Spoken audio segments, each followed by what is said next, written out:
نے دیکھا ہے کہ میک اپ کرنے کا بھی سلسلہ چلتا ہے، اور جب باہر آئے تو نعرہ لگاؤ پیر ہمارے نور والے۔ ارے نور تو وہ ہوتا ہے جن کے چہرے پہ تقوی کا نور ہو۔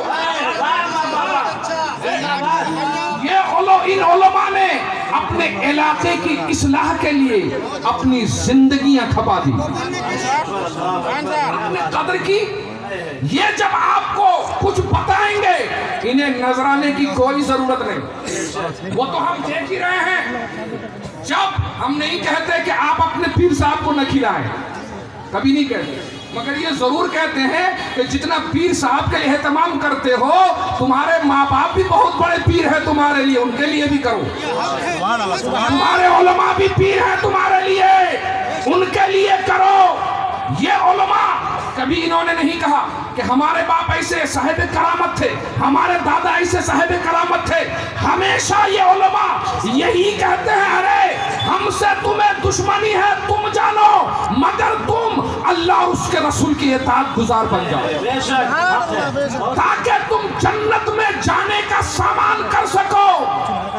حضرت علامہ مفتی بشیر الدین صاحب قبلہ رضوی خلیفہ حضور مفتی اعظم ہند، حضور مفتی اعظم ہند کی نگاہ ولایت نے پہچانی،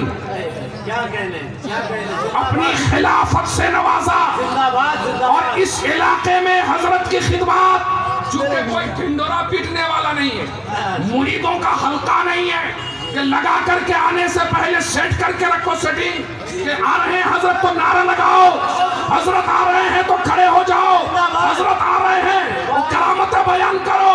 نہیں، یہی علماء ربانی ہے کہ اگر ان کی کوئی تعریف کرے سامنے تو ان کے دل میں خدا کا خوف بیدار ہو جاتا ہے کہ کہیں تکبر نہ ہو جائے۔ ان سے بہتر کوئی دین کا کام کرے گا۔ باہر کے لوگوں نے آ کر کے بانٹ دیا، مشرب کے نام پہ لڑتے ہیں، مشرب کے نام پہ لڑتے ہیں۔ وہابی دیوبندی آ کر کے آپ کے مسجد میں نماز پڑھے، کسی پیر صاحب کو کوئی مطلب نہیں۔ میں نے خود کسی چوپڑا کی جامع مسجد میں دیکھا، نماز کے بعد جب امام والضالین کہتا ہے تو بلند آواز سے آمین کہنے والوں کی ایک قطار ہے۔ چوپڑا کی جامع مسجد کو کسی غیر مقلد نے نہیں بنوائی ہے، علاقے کے غریب سنیوں نے بنوائی ہے۔ نعرہ تکبیر، نعرہ رسالت، مسلک اعلیٰ حضرت مفتی احمد رضا صاحب، نعرہ تکبیر زندہ باد۔ ہماری سنیوں کی مسجدوں میں اگر کوئی بلند آواز سے آمین کہے، گریبان پکڑ کر کے گھسٹ کے باہر پھینک دو، ان سے کہو تم اپنے گھر میں جا کر کے ننگا ناچ کرو۔ یہ حنفی سنیوں کی مسجد ہے، یہاں پر امام اعظم کا فتویٰ چلتا ہے۔ سبحان اللہ، سبحان اللہ۔ آپ نے توجہ نہیں دی؟ پتہ نہیں ایسے کتنی مسجدوں میں ہو رہا ہے، یہ ائمہ کی ذمہ داری ہے۔ ہم بہت دیر تک ہم لوگ خاموش رہے، آج اس اسٹیج سے پیغام ہے کہ اب خاموش نہیں رہے۔ آپ نے علماء خاموش رہے، اس لیے کہ ان علماء ربانیین کا سایہ ہے ہم سب کے سروں پر۔ یہ سرکار سیدی اعلیٰ حضرت کی کرامتوں میں سے کرامت ہے۔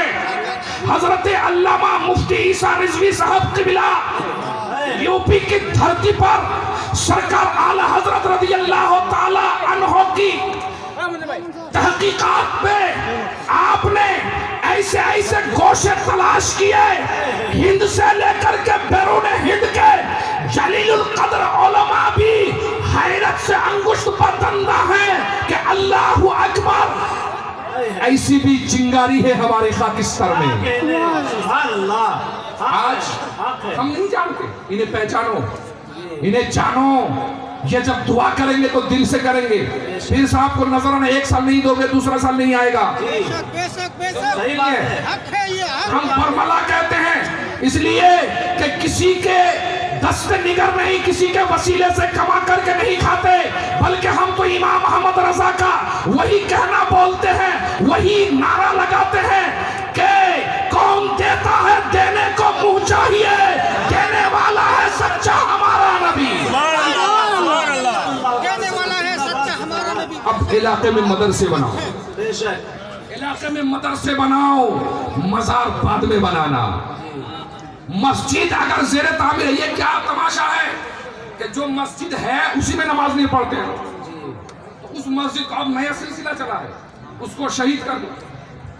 پھر 5-10 کروڑ کا بجٹ بناؤ، 2-3 منزلہ عمارت کھڑی کرو، وہاں پہ شیشے لگاؤ، اے سی لگاؤ۔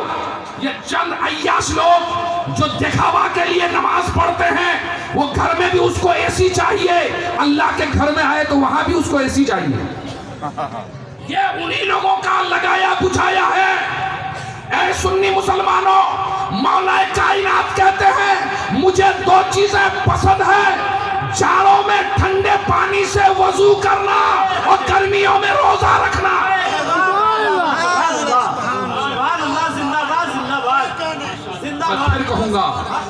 میں پھر کہوں گا بہت دن ہو گئے، حضرت مفتی صاحب قبلہ کو پہچانیے، حضرت کے گاؤں میں میں جا کے رہتا ہوں، کیا بات ہے، ماشاءاللہ، جوہر علوم گنجریہ عظیم الشان ادارہ، اس ادارے کے فرزند بھی ہیں حضور علامہ مفتی عیسیٰ صاحب قبلہ۔ اب دیکھیے ہم لوگوں نے وہاں پر، میں نے خود کہا حضرت گاؤں کے لوگ آپ کو چاہتے ہیں کہ آپ اس ادارے میں رہیں، میں نے درسگاہ بھی لگوا دی، مگر ایک جنون ہے، آپ پر ایک اعتماد ہے، آپ پر ایک بھروسہ ہے، بے شک آپ کے لیے کچھ کرنے کا جذبہ ہے، تو انہوں نے زبان قال سے تو نہیں، زبان حال سے ضرور یہ کہا کہ نہیں ہے نا امید اقبال اپنی کشتے ہوئی، ذرا نم ہو تو یہ مٹی بڑی زرخیز ہے ساتھی۔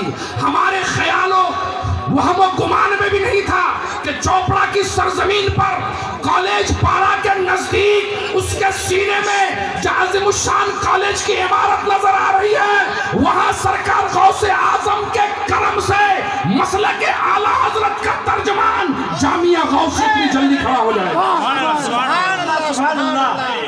جامعہ، مگر کھڑا ہو گیا۔ لوگ پوچھتے کہاں جلسہ ہوگا، اس کے کہا جگہ کہاں، میں نے اس کے سامنے کہا جگہ کہاں ہے، میں نے کہا جا کر کے تو دیکھو۔ آ کر کے جب دیکھا گیا، پہلے ایک بائک کھڑی کرنے کی جگہ نہیں تھی، اب ہزاروں لوگوں کے بیٹھنے کا انتظام ہو گیا۔ اس لیے پورے علاقے کے مسلمانوں